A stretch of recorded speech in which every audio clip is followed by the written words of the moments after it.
어디서 오신 누구신지 간단하게 설명 부탁드리고 그 다음에 궁금하신 내용 한번 질문하시면 될 것 같습니다. 네, 저는 동대구에 지금 거주하고 있는 30살 직장인이고요.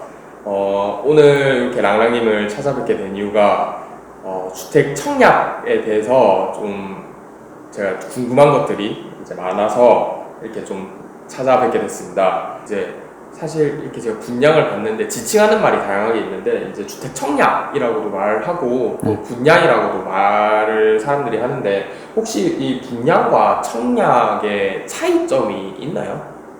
아니면 같은 내용을 의미하는 건데 그냥 뭐 표현이 이렇게 다른 건지. 예, 그냥 표현만 다른 거다. 저 뭐 정확하게 뭐 이런 뜻풀이까지는 뭐 생각해 본 적은 없긴 한데 어쨌든 네. 동일한 거다. 이렇게 생각하시면 돼요. 같은 맥락입니다. 네. 그러면 그 저희가 이제 청약을 통해서 받을 수 있는 집은 아파트가 전부인가요? 네. 네. 보통은 아파트이고 오피스텔 뭐 이런 것도. 그러면 만약에 네. 제가 이제 분양에 그러면 당첨이 되어서 뭐 대금까지 지불을 하고 뭐 어느 정도 그게 마무리가 되면 실질적인 입주하는 데까지에 걸리는 시간이 어느 정도 걸리나요? 그래서 분양 절차에 대해서 간단하게 말씀을 드리자면 네. 일단은 뭐 어떠한 곳이 공고가 나겠죠. 네. 공고가 나게 되면 내가 마음에 든다라고 했었을 때 이제 청약을 넣게 되고 청약을 넣어서 당첨이 되면은 이제 계약을 하게 될 거예요. 계약을 하면 그때쯤부터 어쨌든 공사를 또 시작하거든요. 네. 그래서 공사 기간은 보통 우리가 3년 정도로 잡아요. 물론 이거는 단지의 규모마다 조금 차이는 있을 수가 있어요. 네. 보통 3년에서 4년 정도 걸리니까 내가 만약에 오늘 청약을 계약을 했다라고 하면은 지금 2022년도잖아요. 네. 한 2025년도나 6년도쯤에 입주를 할 것이다. 그 정도로 이제 알고 계시면 돼요. 그렇게 따지면 그러면 청약을 하루라도 더 일찍 넣는 게 그럼 더 좋은 건가요? 그래서 가장 핵심은 뭐냐면은 일단 좋은 입지냐를 우리가 따져야 된다라는 거예요. 좋은 입지의 아파트는 우리한테 똘똘 한 채가 될 수 있을 거니까 네. 뭐 내 집이라고 하는 게 사실 당연히 없는 것보다 있는 게 훨씬 좋잖아요. 네. 그래서 지금 상황이 사실 대구 부동산 시장이 좋지 않은 상황이다라고 많이 얘기하고 실제로 많이 하락을 겪고 있는 상황인 건데 네. 이때 청약이 또 좋다고 할 수 있는 점은 이제 시간을 좀 벌 수 있다는 점, 이런 것들이 좋고요. 이런 시기일수록 특히나 나이가 어리신 분들이 더욱 좋다라고 하는 것은 경쟁자 수가 별로 없어요. 예전에 똑같이 좋은 단지가 있다라고 했었을 때 네. 예전 같으면 당연히 못 받겠죠. 40, 50대 청약 가점이 높으신 분들이 훨씬 더 많을 거기 때문에. 네. 그런데 지금 같은 상황은 똑같은 단지를 하더라도 대부분이 미분양이에요. 다 미분양이에요. 이 청약 과정 중에서 우리가 1순위, 2순위라는 것도 있고요. 그 다음에 무순위라는 것도 있는데 이런 과정을 다 했는데도 안 받아갔다라고 하면은 선착순으로 동호수를 지정할 수 있는 절차가 또 하나 있어요. 이거는 청약 통장을 쓰는 게 아니고 그냥 내가 원하는 동호수를 따로 가서 계약한다라는 개념이 되는 거거든요.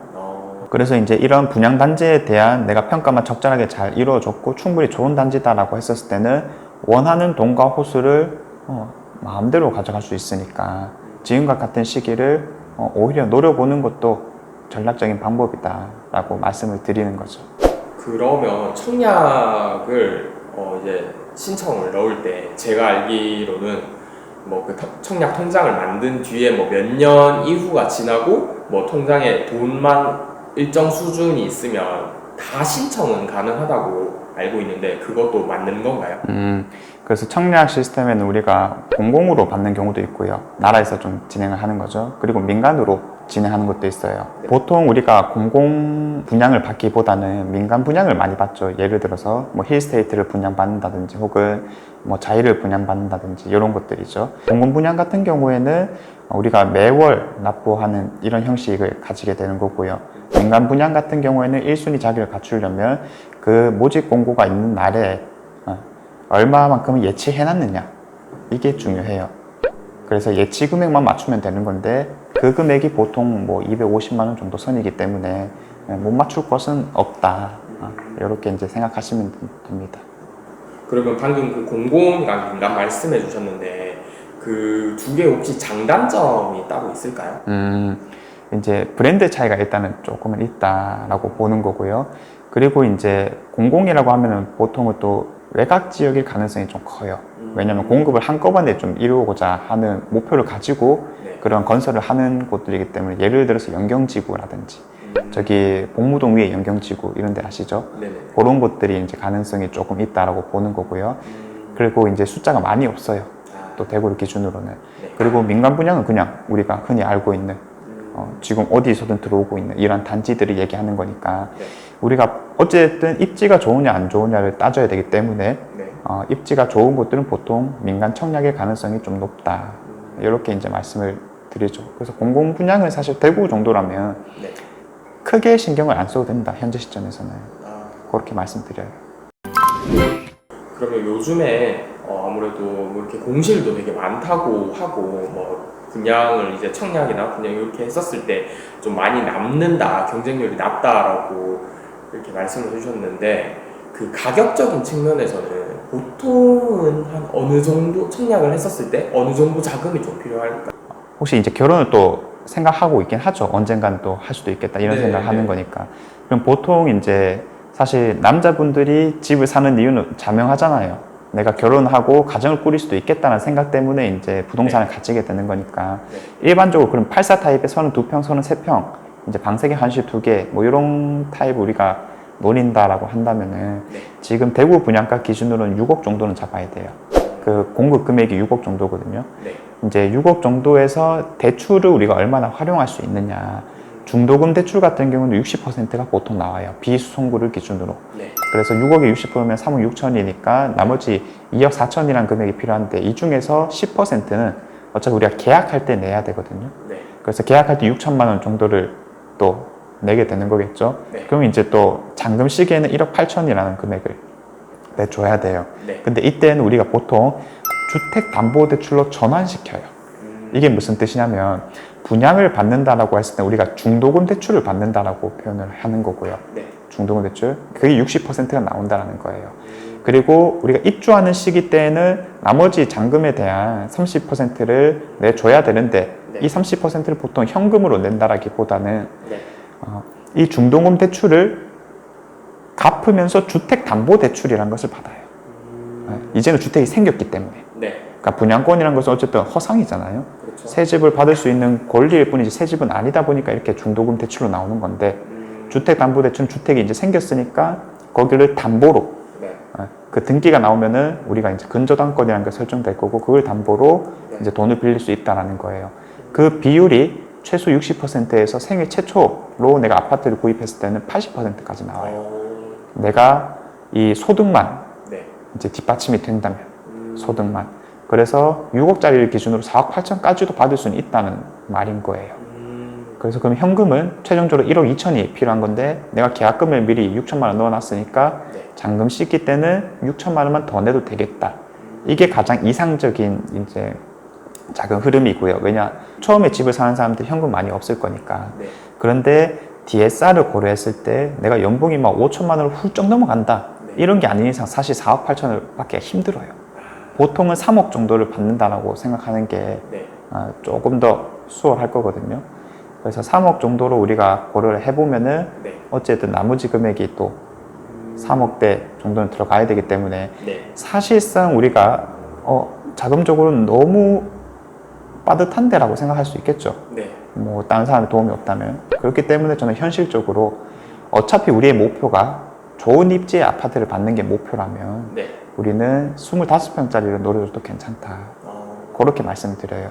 이걸 조금 더 이제 와닿게 설명을 드리자면 나 경기도에 살아라고 하는 것보다는 서울 강남에 살아라고 하는 말이 낫잖아요. 그래서 이런 것들이 결국에는 부동산에 있어서는 입지가 좋은 곳을 항상 선호할 필요가 있다고 말을 하기 때문에 네. 우리는 25평을 좋은 입지로 노리는 것도 하나의 좋은 방법이다. 아, 이렇게 말씀드리고 실제 부담도 좀 줄어들고 그렇게 말씀을 드릴게요.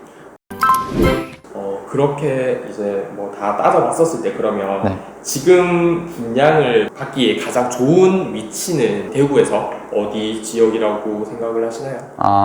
일단은 사실 분양이나 청약 뭐 이거의 가장 큰 단점은 내가 원하는 지역에 나오진 않는다. 사실 이런 측면이 있긴 하잖아요. 네. 그래서 뭐 사실상 지역을 선정해놨다 하더라도 우리가 그 지역의 청약이 내가 딱 원하는 사이즈로 나올까? 그거는 예상하기 힘들기 때문에 저는 어떻게 말씀드리고 싶냐면 좋은 입지들을 조금 서열화를 잘 시켜 놔야 된다라고 말씀을 드려요. 이 서열화를 할 때 가장 기본적인 기준은 가격이라는 거거든요. 네. 그래서 각자 입지가 어느 정도 수준이냐 1등, 2등, 3등, 4등 뭐 이런 식으로 굳이 나눠봐야 된다고 하는 건데 그 대구 부동산 포인트는 어쨌든 광역교통과 2호선이 만나는 지점이 가장 중요하다고 말씀을 드리겠고요. 네. 동대구역에서 일직선으로 내려오게 되면은 어디냐면 범어역이죠. 네. 그리고 그 서대구역에서 일직선으로 내려오게 되면 죽전역이 될 거예요. 네. 그리고 그 서대구역에 대한 연결성이 또 하나 확정된 게 두리역이에요. 그래서 이런 지역들이 달서구와 서구의 대장이다라고 얘기를 하고요. 그 다음에 이제 대구역에서 일직선으로 내려오게 되면 반월당역인데 여기는 주거 지역은 아니다 보니까 네. 옆에 있는 청라운동역, 더블역세권이 선호가 되는 거예요. 그리고 오른쪽에 있는 경대병원역도 마찬가지이고 그래서 이런 지역들이 일단은 꽤 괜찮다라고 말씀을 드리고요. 어쨌든 결론적으로는 2호선 라인 쪽이 조금 좋다라고 하는 건데 만약에 이제 구 중에서는 이 2호선 라인이 없는 곳이 있죠. 뭐 동구라거나 북구 이런 지역이 있죠. 그럴 때는 광역교통 자체가 중요하다. 그래서 동대구역이라든지 아니면은 대구역 주변을 좀 노려봐라 라고 말씀을 드리는 거예요. 네. 그래서 이런 지역들 위주로 살펴보신다면 이거는 청약 나왔을 때 우리가 언제든지 노려볼 수 있겠다 라고 말씀을 드리고요. 네. 이때 이제 한 가지 더 이제 괜찮을 수 있는 방법은 네. 지금 분양을 했는데 아직 입주 시기가 좀 많이 남은 것들이 있어요. 네. 예를 들어서 뭐 내년이나 내후년 이렇게 이제 입주하는 거죠. 네. 그래서 당장에 자금을 좀 활용할 수 있는 시기라면 사실 이 돈을 그냥 놔두고 있을 필요가 없는데 네. 이런 것들을 노리라고 하는 괜찮은 이유는 뭐냐면 아까 분양가가 제가 한 6억 정도 선이다라고 말씀을 드렸거든요. 네. 근데 이게 분양 시기별로 분양가가 또 차이가 있어요.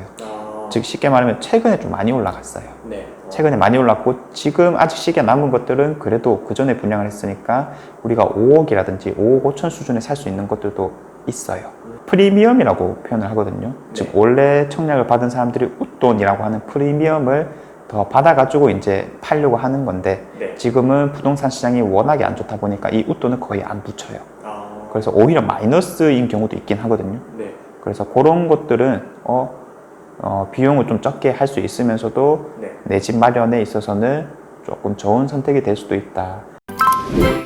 그럼 이제 분양을 받고 대금을 다 치를 수 있는 상황이면 대출을 안 받아도 상관이 없는 건가요? 예, 이거는 뭐 사실 뭐 개인의 어떤 상황에 따라서 우리가 그냥 뭐 행동 요령을 잡으면 된다 이렇게 말씀드릴 수는 있겠지만은 제가 좀 더 추천하는 것은 무엇이냐면 결국 대출이라는 것은 레버리지를 우리가 활용한다라는 개념이 되는 거고 네. 이 레버리지는 능력이거든요, 말 그대로. 네. 즉 연소득이 괜찮은 사람들이 더 많이 받을 수 있는 거고 연소득이 이제 좀 부족한 사람들이 상대적으로 적게 받는 건데 네. 저는 레버리지라고 한다라면 이게 너의 능력인데 왜 활용을 안 하고 있느냐 항상 이렇게 말씀을 드려요. 네. 그래서 과거의 전통적인 개념 당연히 뭐 예금으로 앉혀 나왔을 때 금리가 상당히 괜찮았던 시절도 있었기 때문에 네. 우리가 대출을 내는 것은 안 좋다 이런 예전부터 내려오던 인식이 있었지만 지금은 완전히 바뀌었거든요.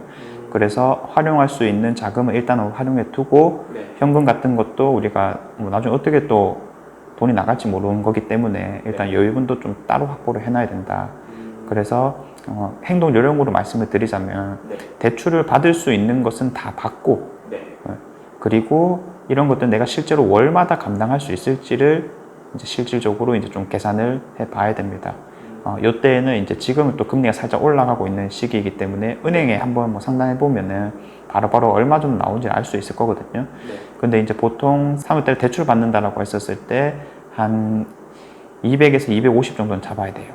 내가 이런 것들을 이제 감당할 수 있겠느냐 그런 것들을 잘 이제 생각을 해봐야 되고 저는 항상 말씀드리는 거는 대체 언제 감당하려고 하는 거냐 우리의 월급 수준이라든지 이런 것들은 사실 크게 변할 수 없는 구조라면 일반적으로 한 살이라도 어릴 때 사실 이걸 감당해야 된다. 왜냐 내가 나중에 언젠가든 뭐 결혼을 할 생각이 있고 가정을 꾸린다라면 물론 그때는 소득이 합쳐져서 좀 더 수월하다라고 얘기는 할 수 있겠지만은 그렇다라고 해서 좀 더 여유로울까 절대 그렇지 않거든요. 네. 그때는 그때에 맞춰서 이 지출이 분명히 더 커질 거기 때문에 저는 혼자일 때가 그래도 제일 부담이 적다. 그래서 기존에 가지고 있던 어떤 생활 패턴 이런 것들도 이제 서서히 바꿔 나가는 것도 좀 중요하지 않을까 그렇게 이제 생각하는 거죠.